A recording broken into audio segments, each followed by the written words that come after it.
হেৰিত সেইটো কাৰণে এই কেছটোত আমি বিচাৰি আহি কিনে এই CSP একাউণ্টছত এটা পইচা সোমাইছিলে মানে 2 লাখ টকা এটা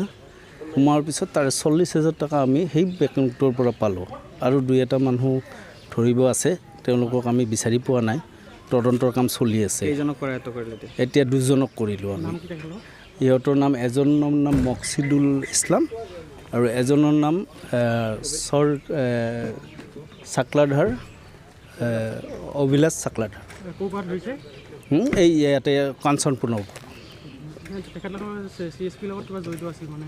CSP তেওঁলোকৰ আছে কিন্তু সেইটো ক'ৰ পৰা পইচাটো কি আহিছে কি অহা নাই এই বস্তুখিনি এতিয়ালৈকে আমি তদন্ত চলি আছে বস্তুটো এতিয়া চালান দিয়া হৈছে ঠিক আছে আপোনালোকে চাই আছে RTTV 24/7 সত্যবাণী বিশুদ্ধ খবৰ